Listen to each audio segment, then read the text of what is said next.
They say that life is a gamble, but you have to be in it to win it. And this week's walkthrough guest is living proof. Her name is Kelli Griggs, and she owns the #1 boutique real estate agency in El Dorado Hills, California. But to get there, she had to play her cards right. After 20 successful years in finance, Kelli says that she felt underrepresented as a woman and wanted to gain the respect of the movers and shakers who happened to be, well, men. She was faced with two choices, she says, either learn to play golf or learn to play poker. Well, her choice may surprise you because Kelli didn't hire a golf pro. She hired a poker coach, bet on herself, and won. Like literally, she won the World Poker Tournament. Is that crazy or what? Well, that is someone who wants to win at everything. And now Kelli's winning at real estate. So on today's show, she's going to share the pros, cons, and pitfalls to avoid when building your own successful boutique brokerage. This is The Walkthrough.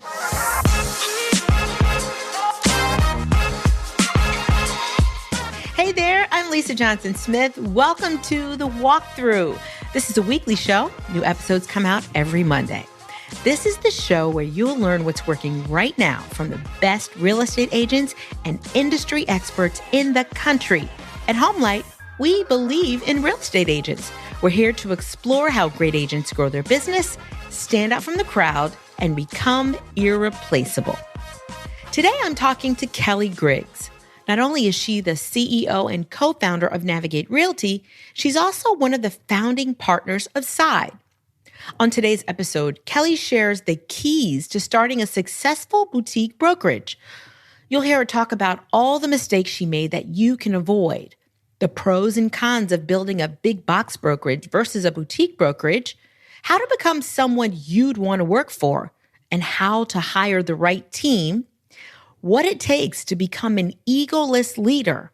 And you'll also hear exactly how she managed to win the World Poker Tournament. Here's my conversation with Kelli Griggs. First, let me backtrack and say that I actually am the daughter of a real estate broker. So I started showing houses just like many of our listeners who have family in the business really young. And I swore that I would never do it because I didn't want to work for the family business. And I went into a completely different career. I was in finance for 20 years. And at the time, you had to, have something in common with the C-suite to kind of get elevated in your position. And that was poker or golf. And I sucked at golf. And so I hired a poker coach and I relentlessly pursued getting really good at poker, either to get some accolades in it or just to be good enough to play, with the boys. And in the process of this, I asked the coach, I said, what are your ambitions for poker? And I guess that the time, the most prestigious thing was to be on the World Poker Tour televised event. And I said, okay, well, then I'll do that. And he's like, oh my gosh, I've been playing poker for 20 years and, there's thousands of people in the field and don't count on that. And I said, well, do you want to make a wager? And I bet him that I could get on the TV table of a World Poker Tour event within 6 months. And if I did, he had to give me back the very costly poker lessons. And I did. I set out a plan and I started playing tournaments and became very good. And it kind of killed a lot of birds with one stone. Number one, I got all my coaching fees back. I made a lot of money and I was able to invite that C-suite to come watch me on the televised show, which gave everybody lots of things to talk about back in the office. And later I did get that promotion. And wait, did you win this tournament? I did. I had to. I did. I am officially a World Poker Tour champion. That is absolutely insane. Okay, who does this? You're in finance. Okay, and then all of a sudden you're like, okay, well, I don't like golf. I like, poker. Yeah, I'm going to hire a poker coach. I'm like, who does that? It was very, very fun. I'll just tell you that I am super competitive and I'm really good at reading people. Wow, that's incredible. What a story. All right. So what happened after that? So you get in poker, you get into the room with these people that you're trying to get into the room with, and then what? Yeah. So, I was able to advance my career because I had something cool that got me noticed. Right. And the next thing I know, I am entering the market and it is starting to crash. So you remember when the entire mortgage industry crashed and I was during that time, I actually had poker to fall back on. Back then it was almost impossible to get a job if you were in finance. Their banks were closing. I mean, it was just really a very difficult time and I had a very lucrative position and there was nothing that I could do in my local market to make that kind of money. So I started flying to Vegas or LA on the weekends and I would play, and it was the way that I helped support our family. How long did you do that? I played professionally for about a year and a half and I made a decent income at it, but I had no joy in it. Remember, it was just something fun to break a glass ceiling. It was never supposed to be a career. And also, that world is very different than reality, that poker world. So, how did you transition back into real estate when after the market crashed and you are now poker is your source of income? So I was traveling with a bunch of highly intelligent people. And, you have to realize these poker buy ins are $10,000 a game, right? So if you're getting knocked out, you've committed to be there for a week. And your crew, the people that you travel with, you have all these conversations. And a lot of them were from Silicon Valley. And we would be talking about projects that were being funded. And I was really learning in those get knocked out hours about the way that Silicon Valley worked. And I began thinking I could have all these ideas. And one of the people that I was counseled with was a partner at K&L Gates law firm. And he just said, I really think you should do real estate. And I was like, I know. So, about 25 years after my father told me I would be the world's most incredible real estate agent, I became her. And I came back. And when I entered back into that world, remember, I was my dad's assistant for a really long time. Nothing had changed. I mean, nothing. Here I was seeing massive technological advances in every other industry but real estate. And I got really excited about change. So I would identify the problem, I would write a solution. And I began doing all the things that I learned in those after hours conversations. And I put together a really cool business plan and I was solving some problems. Took it down to Silicon Valley and I had one of those little, like what you would see on Shark Tanks. I had a presentation in front of a VC and I actually got funded. And so here I am with a successful real estate practice. I have two young daughters, playing poker on the side a little bit. And now I'm on the phone all night long with coders in India, whiteboarding out all these ideas. It was really an intense time for me. Yes, I can definitely see how that would be intense. Wow. But this turned into something else, right? Well, so the next thing I know, another connection through that poker world was a vice president of Silicon Valley Bank, and he heard of a tech startup company that was doing something a little bit similar, and he made the introduction to Guy Gal and Ed Wu, and that began my beginning relationship with Side and a dear friend named Hillary Saunders. What took you from the start of your company, your success, to like a whole different level of success? Was it the technology that you helped to create? In those early years at Side, there were of us in a room with the engineers behind us, and we were dreaming of building this great real estate company. And we were giving them all the ideas, and the coders were making it come to life. And so that really started my journey. And after a few years of really adding input in that, I saw some of the lives that we were changing through this company and how they were literally doubling their sales. And I pulled went back to my dream of starting my own company, which is Navigate Realty. And I focused all my energy in building Navigate. And that's where you see those great big giant leaps and bounds in numbers and production.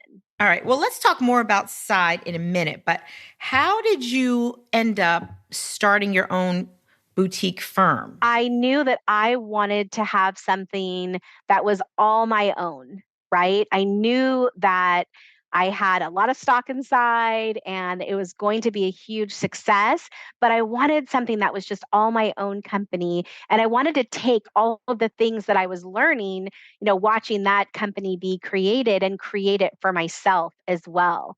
And I knew that if I could just give something that was truly a value to agents in my area, that I could have magic, right? So I wanted to provide that world class technology that was being created, but I also wanted to have this amazing, life changing culture and five-star service that I felt was lacking in my market. So I really took the time and started to focus just on that. I wanted to remove the FOMO from agents' lives. A lot of times we're being solicited all the time with buy this new app, buy this new lead generation system. And we get kind of taken off course, but there's this fear that if we don't answer the phone and we don't have those conversations, we could miss a really important opportunity. I wanted people to feel like they were part of a community and that their voices were heard. And so I sat down and I wrote this crazy manifesto, kind of like my own Jerry Maguire moment of exactly the way that I wanted my company to be. And I just decided to go for it and open it. Okay, but it didn't come easy because you had to overcome some pitfalls, which we want our listeners to know, because people out there who are looking to start their own brokerage who may think like you initially thought, okay, let me just hire, the first nice person that comes through the door.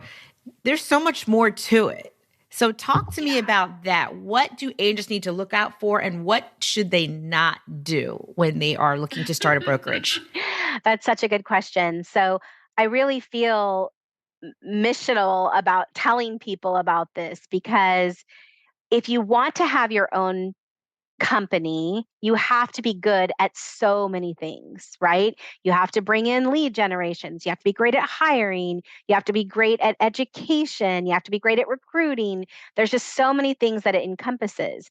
However, there's so many rewards to actually building it, because once you kind of get it right, it's truly magical.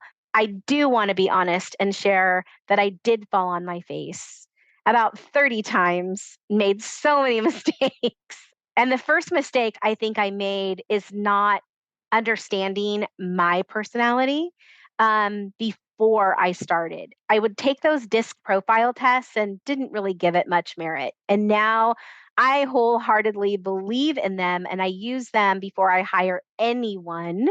I am like so many top producing real estate agents. I'm a super high D and a super high I, which means you are professionally bipolar. People approaching you, they don't know if they're going to be talking to your high D, which I call my Darth Vader, or my high I, which is I call my Han Solo. So I had to get some help. So just like I hired a poker coach to help me with that, I hired a coach to really help me understand emotional intelligence and how to be an egoless leader. And once I did that, the doors opened up for me and everything changed. I love that. And that's a huge part of your business. Probably the cornerstone of your business is egoless leadership. Because when I heard about your, oh my gosh, just the kitchen and the how you cook every day, like that is just incredible. Talk to the listeners about what you do to create such a positive culture in your company every single day. So the first step is when you really know yourself and you really know the people and you're taking time to listen, you're mastering your superpower, right?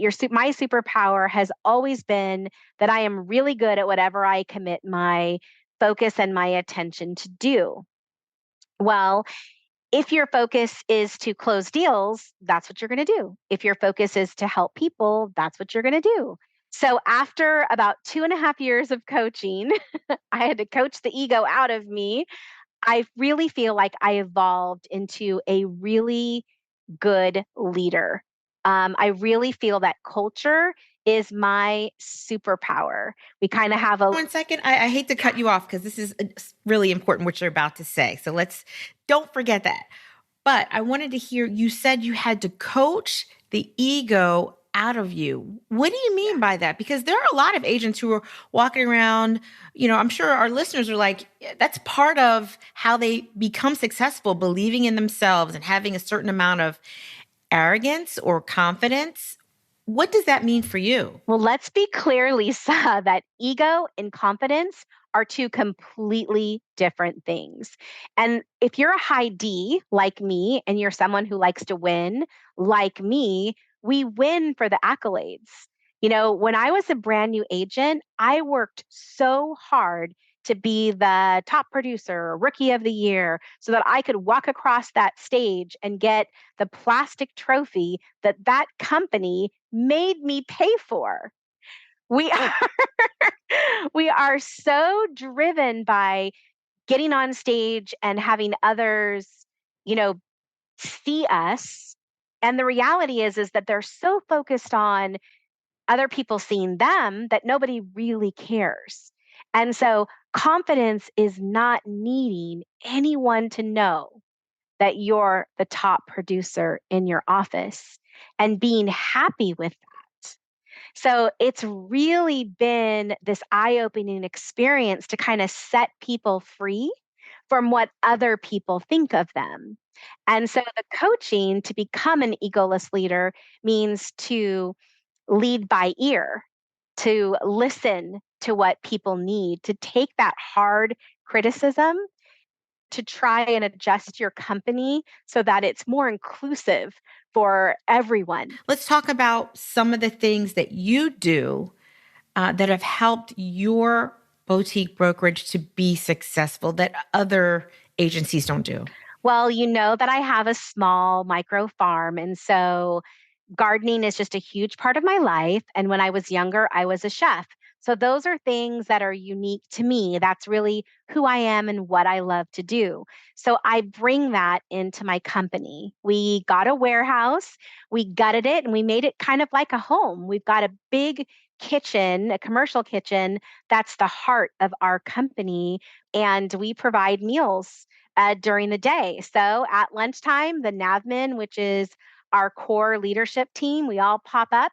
We believe many hands make work light, and we work together to prepare a family meal, just like in a restaurant, if you ever came from the restaurant industry. And we have family meal, which is a great time to sit down, break bread, talk about all the things that are going on, not just professionally, but personally. And when you're making that time, we all got to eat, right? We might as well sit down and utilize that time. Everybody has the option of leaving and taking a lunch break, and nobody does.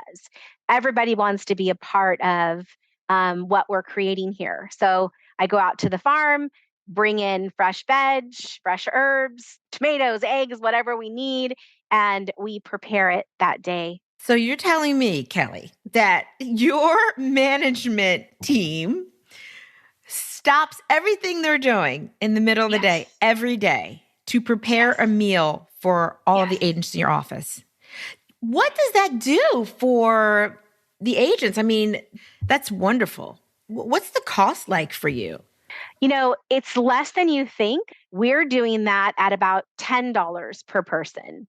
And so for the cost of a handful of people going out to lunch, we're feeding the masses. Half the ingredients are free because of the farm. Wow, that's incredible. I wish we could show the listeners the pictures of the food because it looks like a 5-star Michelin restaurant. No, I've seen your pictures, and the presentation alone is just by far so impressive. Hi, this is Lisa Johnson Smith. In today's market, there's one thing that nearly every real estate agent can agree on. Well-informed buyers make purchase decisions faster, and that creates more competition around your listings. HomeLight's revolutionary listing management software can help make this happen for you. Market your listings and manage all of your incoming offers in one location. You and your sellers are kept in the loop at every step, and everyone will love the simple, consistent, and secure experience. HomeLight Listing Management is free. Get started today at disclosures.io. Now let's get back to the conversation.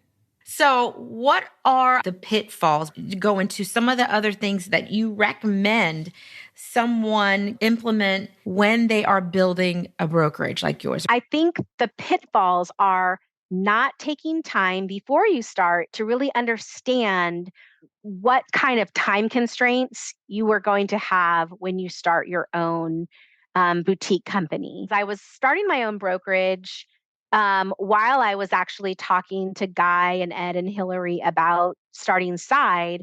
And so, literally, everything that I wanted compliance taken care of. I wanted legal taken care of. I wanted my marketing stack to be taken care of. I wanted the technology.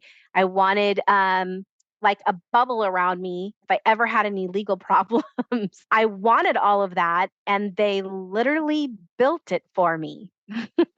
So I cannot go out on my own and hire the staff and the resources to do all of those things for me for less than what I pay Side.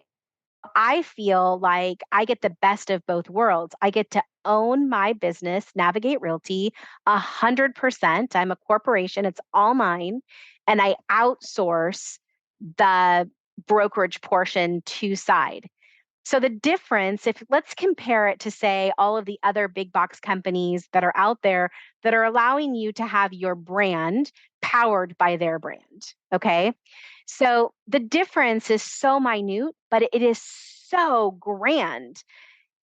You always have to submit to their culture, their logo on absolutely everything you do. It's really an underlying essence from the way that they want you to recruit or the way that they want you to locate their logo on your business card. I wanted complete freedom. I didn't want anyone involved in my business. I wanted them to work for me, not me to work for them. So in my business now, I can solely focus on the things that I love, which is the culture part of it, right? If I was bogged down with all of the other things that I'm outsourcing, I probably would have gone under very quickly. So now that is the way that I've been able to have the massive growth to go from 20 million to 200 million. Yes, I look like I'm a little solo office here in El Dorado Hills, California, and Placerville, California. But the reality is that I've got an army behind me in Silicon Valley that's really helping me with the things that I don't want to do so I can purely focus on the things that I do want to do, which is give better customer service to people who are buying and selling, and better customer service to agents who choose to hold their license at Navigate Realty. So you're saying that have that back office support. That is huge for you. It's helped you to achieve the success you've achieved. But what about for those people who are listening and saying, well, I don't have a partner like Side. How am I supposed to get this back office support? Where does that come from? Good luck. Good luck to you, sir. Good luck to you, ma'am. I don't know. I think it's really tricky because it's so much. Let's just look at my life right now with having someone do all of that for me, because the compliance piece is a lot. So we have something called the Side app, and everything is audited and reviewed. What about a virtual assistant for all your back office stuff? A lot of people are doing that now. Sure. We've tried that. It's not as easy as it sounds. You just have to really identify all the roles and figure out if it's financially worth it for you to have your own boutique brokerage, or if it's better for you to be a team at a big box. And so let's talk about the pros and cons of that. Okay. My father was a real estate broker for many years. And when he retired, he sold his book of business. And it was heavily devalued. I mean, the guy was lucky to get a quarter referral fee on the book of business. And then eventually those referrals become the other person's clients and you get nothing. I've actually built a company. And the goal, of course, is to be acquired someday by a big national company, which will allow me to have a nice exit strategy. So if you are just a team at a big brokerage, what are the cons there? So the con might be that you wouldn't have an asset to sell. You might only have a book of business to sell when you were to retire out. And I know there's a lot of young agents out there and they may not think that that's valuable, but let me tell you, been doing this a while now and I tell my agents if you spend 10 years pushing a boulder uphill, doing all the hard work and all the lead gen, you'll spend the rest of your career running from it. So while other people in the industry right now are really struggling with listings, they're struggling with getting business, our phones consistently ring and we're doing very well. Yes, we're down from last year a little bit, but we're still really busy comparatively.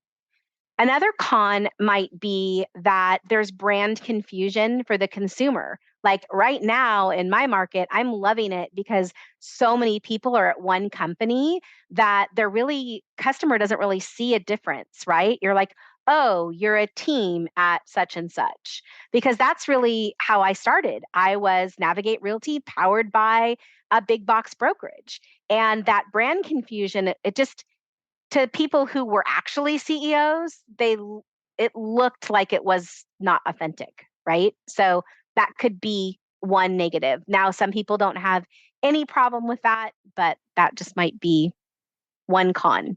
So another con might be that let's say you're a team and all of a sudden you go from 20 to 50 to 100 million and you're this particular team, but every deal you close is building the corporation, not your individually owned business. So when I do go to sell, if I decide to sell, I have a long history of ownership where I am slowly working to move myself out of. So, for example, in 2021, I did, or 2020, I did 110 million in my personal book. And then last year, I took it to 80 million of my personal book. And this year, I'm looking to do 70 million of my personal book so that I can slowly start to make my company something of value that's not based on Kelli Griggs closing deals. Is there anything else that you want to add to, the must-haves if you want to be successful with your own boutique brokerage? Yeah, you have to have the right team. My inside leadership team is incredible.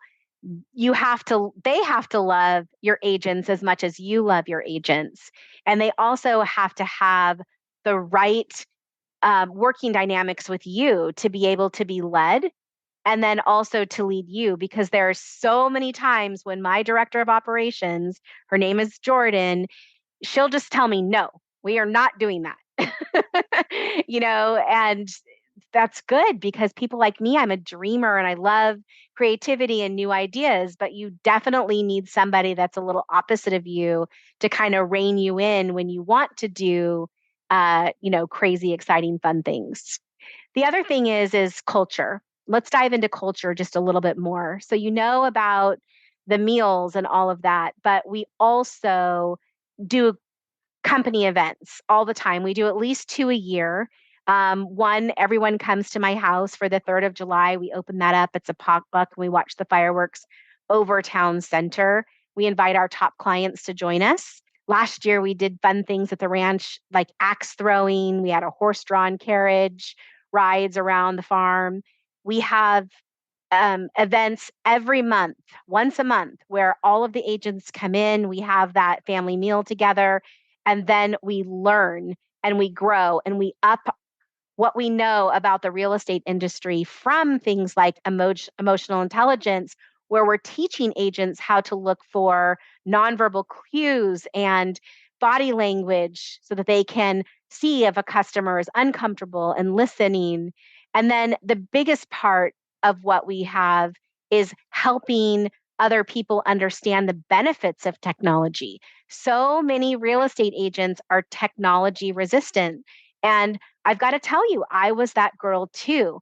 But most of everything we're focused on this year is bringing every single person into faithfully using our CRM, faithfully using all of our marketing tools so that they can become just as successful as my team. Well, if I had to sum it up, everything that I've heard from you today, Kelli, it would be that anyone looking to start a boutique brokerage should not look at it as just a business, but as their life. I think that there has to be a healthy balance of it being your everything. It's not my everything. It's my everything between 9 and 6, to be honest. And I make it as amazing as I can between those hours. But my family, my relationship with my savior, those are my everything. And I want to be crystal clear about that. The farm, that's super important to me too. And so I just give when I'm in that work environment, I give it everything I have passionately. So, you know, when I do something, I don't do it halfway or dip my toe in the water. I give it my 100%. So I would clarify that by saying if you're going to start a boutique brokerage, you need to develop a boutique brokerage that works for you and your lifestyle. First, figure out your why. Why do you want to start a boutique brokerage? Mine was born from the pain of nothing like what I wanted existing. There wasn't a single brokerage in my market that had killer technology, amazing marketing, hands down the best agents in town. The offices that I had previously worked at, it was every man for themselves. I would take a phone call and I would almost want to whisper because the agent sitting next to me is trying to write down the property address because they want to compete against me for that listing. So we have truly, like I said, taken the ego out of it and we're 100% open share. We actually say we exploit each other's greatnesses. What that means by if somebody is really good at social marketing, that person is sewing to the rest of the company how to get better in that arena. If somebody is really good at their systems and their tools, we exploit that agents. Hey, tell us what you're doing here. How can we make that to the benefit of all? So if you are wanting to build your own boutique brokerage, what is your superpower? What do you do that's different from everyone else? Sit down, get relentlessly clear, write out a plan and then go for that. Be meticulous to hire the right kind of people that get your vision, that want to walk alongside of you, and then develop it. And walking with people who are doing things at a higher level than you is a great secret if you are starting your own boutique brokerage because it opens your eyes up that not every single person's core values, their mission statements, what they want their brokerage to be is similar to yours in any way, but they're all thriving. They're all doing excellent work. Well, there you have it. Everything you need to know about building a successful boutique brokerage. If you'd like to connect with Kelli Griggs, you can follow her on all the socials, and I'll leave links to those in the show notes as usual. Kelli also has a monthly newsletter that you can sign up for, and I'll leave a link to that as well. And just for kicks, if you'd like to see Kelli in action at the poker table, I'm going to include a link to that to watch Kelli at the Ladies Night World Poker Tour final table. It's so cool to see her call someone's bluff. And she really does have a great poker face. You've got to see this. Anyway, let's get to our takeaways segment. Here's what stood out to me from episode 113, the pros, cons, and pitfalls to avoid to build a top producing boutique agency. Takeaway number 1, figure out your why and your superpower. Why do you want to build this brokerage? Write it down and be very clear on your vision and also clearly define your core values so that you attract like-minded people who want to walk alongside of you and believe in your vision. Know yourself and take time to master that superpower, no matter what it is, whether it's closing deals or helping people. Focus on that. Takeaway number 2, when building a boutique brokerage, be sure to have back office support. Kelli obviously uses Side as she's one of the founders to handle all of her back office needs. But if you don't have Side as an option, hire an assistant or a VA that can help with tasks that take you away from developing your business. Takeaway number 3, hire the right team. That means not hiring people because they're nice, and most likely hiring someone not like yourself. This way, you'll have the advantage of seeing things from different perspectives. Then learn to exploit your team members' strengths.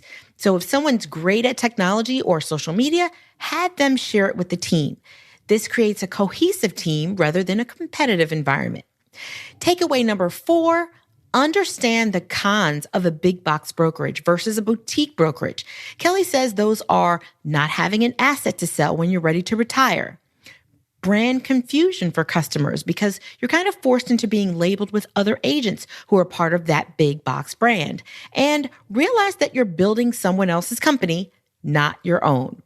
And those are your takeaways for this week. If you have any questions or feedback, you can send an email to walkthrough@homelight.com. You can also find me in our Facebook mastermind group. Just search Homelight Walkthrough. Oh, and one last thing. If you could take the time to rate us on Apple Podcasts or wherever you listen, that would be awesome. And hit that follow button so you get all of our future shows automatically. Well, that's all for this week. Thanks to Kelli Griggs for joining me, and thank you for listening. My name's Lisa Johnson Smith, and you've been listening to The Walkthrough. At Homelight, we believe in real estate agents. We're here to explore how great agents grow their business, stand out from the crowd, and become irreplaceable. Now get out there and make some moves. I'll talk to you again next week.